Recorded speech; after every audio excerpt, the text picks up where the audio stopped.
data quirks and all, how did you interpret the pieces we got today?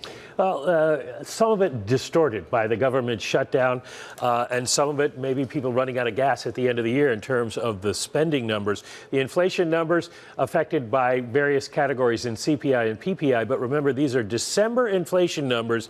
Still, bad look for the Fed to be cutting rates when you've got the PCE core at 3% for the month of December. That's quite a ways from their target. And also, we saw the PCE headline go up. The only other thing about it is, though, the Fed will have another PCE report, plus more CPI, more PPI, and another employment report before their next meeting on March 18th. I might point out wages and salaries only rose 0.2% in the month of December, and that is a big decline from what we saw in November. Maybe that had something to do with why spending came in lower than anticipated.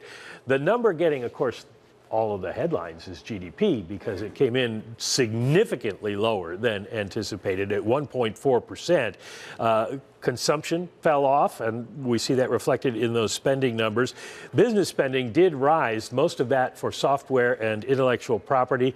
AI, I guess. Inventories and trade contributed only a fraction to the numbers this time. But the big question is what happened with the government shutdown. The BEA says the government shutdown cost 1 percentage point to GDP. And the way they do this is very complicated. But basically, they assume that since people aren't working and the government isn't paying them, they can subtract their wages from government spending. And that's how they figure out what the impact was. This will all come back because they all got back pay. Right. So we'll see a rebound in the first quarter.